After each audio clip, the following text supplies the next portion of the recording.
Hello everyone, welcome to all our YouTube channel. उम्मीद है आप सभी स्वस्थ होंगे और अच्छे से पढ़ाई कर रहे होंगे। जैसा कि एसएससी सीजीएल और एमटीएस सीपीओएसआई और सीएचएसएल और राजस्थान की हाई कोर्ट एलडीसी, इन सब में इंग्लिश पूछी जाती है। तो इंग्लिश वोकेब को लेके हमारी काफ़ी कन्फ्यूज़न रहता है, हमें वोकेब है वो याद नहीं हो पाती। इसी कन्फ्यूज़न को दूर करने के लिए आज हमारी क्लास है एंटोनिम्स क्लास। पीछे भी कुछ वीडियो डाल चुके हैं वोकेब से रिलेटेड, जिसमें इस क्लास में आज हम सीखने वाले हैं इंग्लिश वर्ड के साथ साथ में पार्ट ऑफ स्पीच, और साथ साथ में इसका किसी भी वर्ड का सही से उच्चारण कैसे हम करें वो भी आज की क्लास में हम सीखने वाले हैं। तो साथ साथ में आपको हिंदी वर्ड भी बताए जाएंगे और लास्ट में और उनके एंटोनिम्स भी हम कवर करेंगे। तो कुल मिला के 30 वर्ड हम आज की क्लास में कवर करने वाले हैं। तो पूरा कन्फ्यूज़न वोकेब से रिलेटेड आपको नहीं रहेगा, क्योंकि इनका सही से अगर उच्चारण करते हैं तो ये आसानी से याद भी रह पाते हैं। पूरी क्लास है वो अच्छे से देखें और साथ साथ में नोट्स बनाते रहें। यदि आपसे नोट्स नहीं बनते हैं तो पूरी क्लास की PDF आपको टेलीग्राम चैनल पे मिल जाएगी, वहाँ से आप डाउनलोड करके और भी पढ़ सकते हैं। तो चलिए बिना देर किए आज की क्लास स्टार्ट करते हैं और आज कुछ नया सीखते हैं। पहला वर्ड है एक्नॉलेज और पार्ट ऑफ स्पीच इसका वर्ब है, यानी कि वर्ब के रूप में इसका अर्थ होता है स्वीकार करना, यानी कि किसी बात की सच्चाई को स्वीकार करना, मान लेना, इसे कहते हैं एक्नॉलेज। और इसका उल्टा होता है, यानी कि एंटोनिम्स इसका विलोम होता है डिनाई या डिसऑन, यानी कि नकारना किसी बात को। और दूसरा वर्ड है एक्सेप्ट वर्ब है, इसका भी अर्थ होता है यानी कि कही हुई बात को स्वीकार करना, और इसका एंटोनिम्स यानी कि विलोम है रिजेक्ट करना, यानी कि मना कर देना, बिल्कुल नकार देना। तीसरा वर्ड है अबंडेंस पार्ट ऑफ स्पीच इसका नाउन है। इसका अर्थ होता है किसी वस्तु की बहुत बड़ी मात्रा, यानी कि अधिक या प्रचुरता होना। और इसका जो उल्टा होता है वो होता है डेथ। इसका जो आर है वो साइलेंट रहेगा, आर बिल्कुल साइलेंट रहेगा, और इसको बोलेंगे डेथ, यानी कि कमी, किसी चीज़ की कमी होना, इसे कहते हैं डेथ। और एब्सोल्यूट चौथा वर्ड है एब्सोल्यूट, एडजेक्टिव है पार्ट ऑफ स्पीच और हिंदी अर्थ है इसका पूर्ण, यानी कि समूचा, संपूर्ण, जिसे निरपेक्ष बोलते हैं उसे एब्सोल्यूट कहते हैं। और इसका एंटोनिम्स होगा लिमिटेड, यानी कि सीमित। और पांचवा वर्ड है एडमायर, यानी कि किसी की प्रशंसा करना, वर्ब है किसी की प्रशंसा करना, यानी कि किसी को अच्छी यानी कि प्रिय दृष्टि से देखना, उसे कहते हैं एडमायर। और उल्टा इसका जो विलोम है डिस्पाइज, यानी कि अत्यधिक घृणा करना, इसे कहते हैं डिस्पाइज। तो इन पांचों में आपको कोई कन्फ्यूज़न नहीं होगा। यदि फिर भी कोई कन्फ्यूज़न है तो आप बेझिझक है वो कमेंट कर सकते हैं, आपके कमेंट का है वो आंसर जरूर दिया जाएगा। छठा वर्ड है अलाइव होता है एडजेक्टिव है अलाइव, यानी कि जीवित, अलाइव यानी कि जीवित। और इसका जो एंटोनिम्स है विलोम डेड, यानी कि इसको डेड लिखते हैं डेड, इसको डेड लिखते हैं डेड, यानी कि मृत, बेजान, निर्जीव, बिल्कुल निर्जीव, उसे बोलते हैं डेड। और सातवां है एंशंट, इसको एंशियंट नहीं कहेंगे, इसको कहेंगे एंशंट। और ये एडजेक्टिव है जिसका अर्थ होता है प्राचीन, यानी कि पुरातन, हजारों वर्ष पुराना, जिसे एंशंट बोलते हैं। और इसका विलोम हो जाएगा मॉडर्न नहीं होगा, ये आर साइलेंट रहेगा इसमें, इसको बोलेंगे मॉडर्न, इसको मॉडर्न बोलेंगे, आर साइलेंट रहेगा, जिसका अर्थ होता है यानी कि वर्तमान का, आधुनिक जिसको बोलते हैं। अगला वर्ड है एब्सटेन और एब्सटेन का अर्थ होता है अलग रहना, यानी कि किसी वस्तु से, किसी प्राणी से अलग रहना, वर्ब है। और एब्सटेन जिसका उल्टा होता है पशु, इसको ये आर, यहाँ पे आर साइलेंट रहेगा और इसको लिखेंगे पशु। एब्सटेन मतलब अलग रहना और पशु मतलब होता है कि किसी काम में लगे रहना, कुछ पाने की कोशिश करना। और अगला वर्ड है अबोलिश, वर्ब है उन्मूलन करना, जिसका अर्थ होता है उन्मूलन करना, यानी कि किसी कानून या फिर प्रथा को आधिकारिक रूप से समाप्त करना, उसका उन्मूलन करना, उसे बोलते हैं अबोलिश। और इसका उल्टा हो जाएगा कन्फर्म। कन्फर्म यानी कि नियम या कानून का अनुपालन करना, उसकी अनुपालना करना, यह होता है कन्फर्म। और अगला वर्ड है एबनॉर्मल। एबनॉर्मल, अबनॉर्मल यहाँ पे आर साइलेंट है, नॉर्मल नहीं होगा, ये अबनॉर्मल होगा। एडजेक्टिव है और इसका अर्थ होता है असामान्य। एबनॉर्मल मतलब असामान्य, यानी कि सामान्य से कुछ इस प्रकार अलग कि अप्रिय लगे या परेशानी पैदा करे, जिसे असाधारण बोलते हैं, उसे असामान्य बोलेंगे, यानी कि एबनॉर्मल बोलेंगे। और इसका उल्टा हो जाएगा नॉर्मल, यहाँ भी आर साइलेंट रहेगा, नॉर्मल। नॉर्मल का अर्थ होता है सामान्य। अगला वर्ड है एब्सेंस। एब्सेंस जो नाउन है, जिसका अर्थ होता है अनुपस्थिति, यानी कि जो अनुपस्थिति, अभाव, कमी होती है। और इसका उल्टा यानी कि विलोम हो जाएगा प्रेजेंस। प्रेजेंस, और इसको लिखेंगे प्रेजेंस। प्रेजेंस, प्रेजेंस, प्रेजेंस यानी कि उपस्थिति, मौजूदगी। अगला वर्ड है एक्टिव। एक्टिव यानी कि सक्रिय, किसी काम में जो सक्रिय होता है ना, जैसे जो लगे रहता है, जो सक्रिय रहता है, जो एक्टिव कहते हैं ना, आजकल ये बहुत एक्टिव है, तो उसे सक्रिय बोलेंगे, एडजेक्टिव बोलेंगे। और जो उल्टा हो गया इसका इनएक्टिव, यानी कि बिल्कुल ही आलसी प्रवृत्ति का, उसे इनएक्टिव बोलेंगे। अगला वर्ड है एक्विट। एक्विट यानी कि वर्ब है, इसका अर्थ होता है मुक्त करना।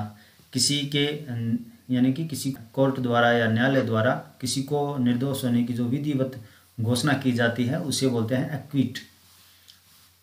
और इसका उल्टा हो जाएगा कन्विक्ट। कन्विक्ट, इसका उल्टा हो जाएगा कन्विक्ट, यानी कि न्यायालय द्वारा अपराधी या दोषी ठहराया जाना, उसे कन्विक्ट बोलते हैं। और दोष मुक्त करना, उसे एक्विट बोलते हैं। अगला वर्ड है एडवांटेज। एडवांटेज यानी कि नाउन है, जिसका अर्थ होता है लाभ या सुविधा। और इसका उल्टा हो जाएगा डिसएडवांटेज। डिसएडवांटेज। और अगला वर्ड है अबेंडन। एक वर्ब है जिसका अर्थ होता है किसी प्राणी या वस्तु को जिसका उत्तरदायित्व आप पर हो, प्राय सदा के लिए छोड़ देना। और इसका उल्टा हो जाएगा रिटेन, यानी कि किसी वस्तु को रखना या बनाए रखना या न गंवाना, यानी कि आप उसे खो नहीं सकते, उसे बोलते हैं रिटेन। और एक बात आप ये याद रखना कि जिस भी विलोम यानी कि किसी भी वर्ड का अगर एंटोनिम्स पूछा जाता है, तो उसी वर्ड का पार्ट ऑफ स्पीच भी वही होगा। यानी कि अगर ये अबेंडन है, वर्ब है, तो आगे रिटेन भी वर्ब होगा। यहाँ पे नाउन आप नहीं बता सकते। और अगला वर्ड है ऑकवर्ड। यहाँ पे आर है वो साइलेंट रहेगा। ऑकवर्ड इसको लिखेंगे ऑकवर्ड, ऑकवर्ड। और ये एडजेक्टिव है, जिसका अर्थ होता है विचित्र, मतलब जो असुविधाजनक हो, कष्टकर हो, जो कठिन हो, उसे बोलेंगे ऑकवर्ड। और इसका उल्टा यानी कि विलोम हो जाएगा ग्रेसफुल। ग्रेसफुल यानी कि जो मन को मुग्ध करने वाला, मनोहरी, जिसको बोलते हैं ना मनोहरी, उसे इंग्लिश में बोलेंगे ग्रेसफुल। और इसका जो विलोम है वो होगा ऑकवर्ड। यहाँ पे ये ध्यान रखना कि आर साइलेंट रहेगा। और अगला वर्ड है एलियन। एलियन जो एक नाउन है, और जिसका अर्थ होता है विदेशी, यानी कि दूसरे देश का। और नेटिव, इसका उल्टा नेटिव है। नेटिव का अर्थ होता है किसी स्थान के मूल निवासियों से संबंधित, यानी अपनी भाषा में कहे तो विदेशी का उल्टा देशी। और अगला वर्ड है अटेंटिव। अटेंटिव एक एडजेक्टिव है, जिसका अर्थ होता है सावधान। सावधान, सावधान, जो सतर्क रहे, चौकन्ना, एकाग्र, उसे कहते हैं अटेंटिव। और इसका उल्टा हो जाएगा इनअटेंटिव, यानी कि असावधान। और अगला वर्ड है अट्रैक्ट। अट्रैक्ट होता है आकर्षित करना, वर्ब है, यानी कि किसी को आकर्षित करना, उसे अट्रैक्ट बोलेंगे। और इसका विलोम हो जाएगा रिपेल। रेपेल बोलेंगे इसको, रैपेल। और इसको रैपेल बोलेंगे, यानी कि घृणा पैदा कर देना, उसको रैपेल कहते हैं। और आकर्षित करने को अट्रैक्ट कहते हैं। और अगला वर्ड है अटैक। अटैक यानी कि आक्रमण, नाउन है आक्रमण। और इसका उल्टा हो जाएगा डिफेंड करना। डिफेंड का अर्थ होता है रक्षा करना, यानी कि रक्षा, यानी कि आक्रमण से रक्षा, उसे बोलते हैं डिफेंड। अगला वर्ड है एडवर्सिटी। एडवर्सिटी इसको लिखेंगे एडवर्सिटी। एडवर्सिटी एक नाउन है और इसका अर्थ होता है विपत्ति। विपत्ति यानी समस्याएं, कठिनाइयाँ, इसे बोलेंगे एडवर्सिटी। और इसका उल्टा हो जाएगा प्रोस्पेरिटी। प्रोस्पेरिटी जिस मतलब समृद्धि। अगला वर्ड है अफर्म। अफर्म, इसको आर है यहाँ पे साइलेंट रहेगा और इसको बोलेंगे अफर्म। अफर्म वर्ब है और इसका अर्थ होता है स्वीकार करना। अफर्म होता है यानी कि औपचारिक रूप से किसी बात को सही मान लेना, स्वीकार कर लेना, उसे बोलते हैं अफर्म। और इसका विलोम हो जाएगा डिनाई यानी कि नकार देना। अगला वर्ड है एग्री। एग्री वर्ब है सहमत होना। इसका विलोम हो जाएगा डिफर। यहाँ पे आर साइलेंट है और इसको लिखेंगे डिफर। डिफर, आर यहाँ पे साइलेंट रहेगा, डिफर लिखेंगे यानी कि मतभेद हो जाना। और अगला वर्ड है एग्रीएबल। एग्रीएबल एडजेक्टिव है जिसका अर्थ होता है मान्य। और डिसएग्रीएबल, इसका विलोम हो जाएगा डिसएग्रीएबल यानी कि अमान्य। अगला वर्ड है अलाउ। अलाउ यानी कि वर्ब है अनुमति देना।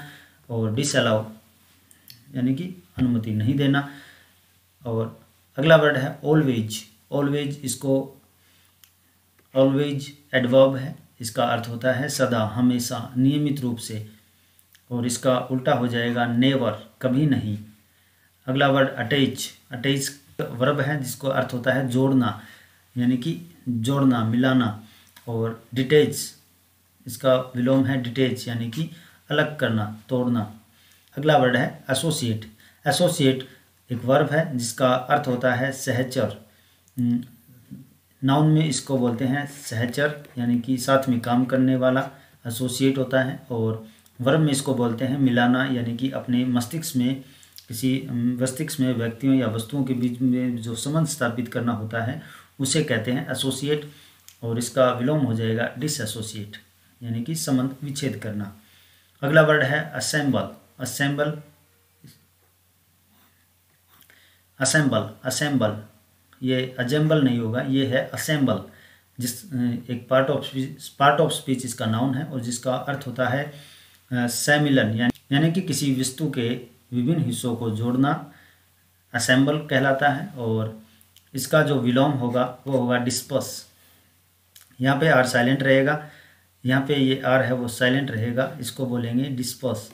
डिस्पर्स, डिस्पर्स यानी कि बिखर जाना, विसर्जित कर देना, उसको बोलते हैं डिस्पर्स। अगला वर्ड है असेंड।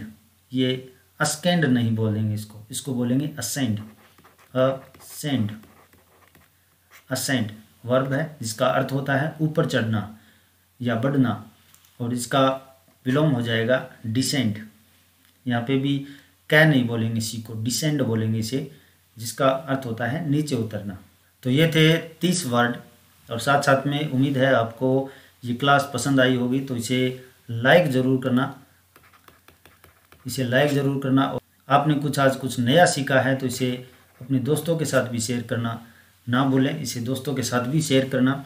और पूरी क्लास की PDF आपको टेलीग्राम चैनल पे मिल जाएगी, वहाँ से आप डाउनलोड करके इसे और भी अच्छे से पढ़ सकते हैं। अभी तक आपने इस YouTube चैनल को सब्सक्राइब नहीं किया है तो सब्सक्राइब कर लें, बेल आइकन को प्रेस कर लें ताकि आने वाले जितने भी वीडियो हैं उसका नोटिफिकेशन आपको मिलता रहे। इंस्टाग्राम और फेसबुक पे भी आप हमें फॉलो कर सकते हैं। राजस्थान करंट अफेयर्स की हमारी क्लास होती है, उसे भी आप ज्वाइन कर सकते हैं। तो आज के लिए बस इतना ही, मिलते हैं अगले वीडियो में एक बेहतरीन क्लास के साथ में।